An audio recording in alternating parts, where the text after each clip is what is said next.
De toi à moi, c'est quand j'étais sur le cuirassé Indianapolis.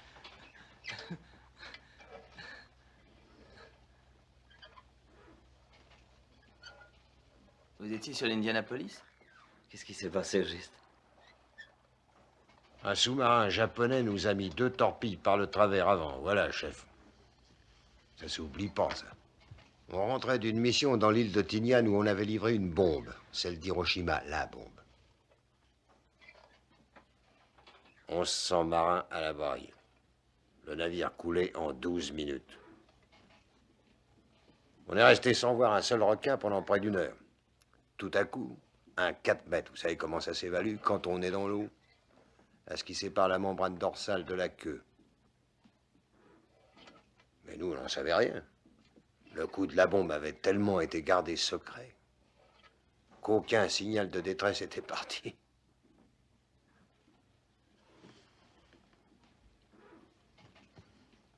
On est resté 8 jours sans être porté en retard.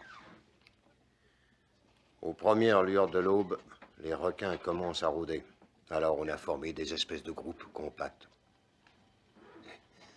Dans le genre des carrés qu'il y avait dans les batailles de l'ancien temps. Vous voyez ce qu'ils ont fait à la bataille de Waterloo. Alors on s'était dit, si un requin s'approche de trop près, le premier rang se débattra dans l'eau, il gueulera, il se remuera. Des fois ça suffit et le requin il fout le camp.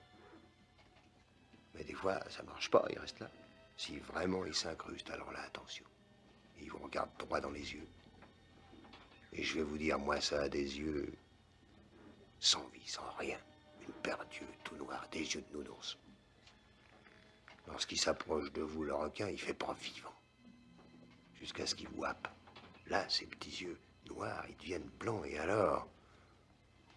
Ah, on entend ce cri terrible qui vous perce le tympan. Et l'océan est tout rouge. Et malgré qu'on se débatte, qu'on gueule et qu'on hurle, ça grouille de partout. Et ça vous met en pièces. À l'aube de ce premier jour, 100 hommes étaient morts. Il y avait combien de requins? Peut-être 1 millier d'hommes, je sais pas, mais il en partait 6 à l'heure en moyenne.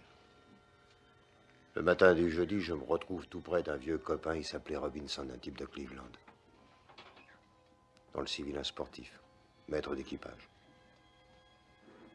J'ai cru qu'il faisait un somme. Alors je me suis dit, il faut que je le réveille. Il faisait des bonds dans l'eau comme un jouet de celluloïd. Debout. Et complètement cisaillé à partir de la taille.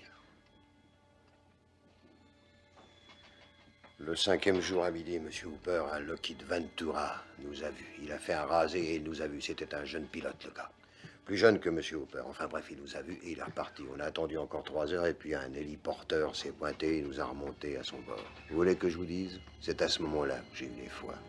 En attendant mon tour. Et de ma vie, je ne remettrai un gilet de sauvetage.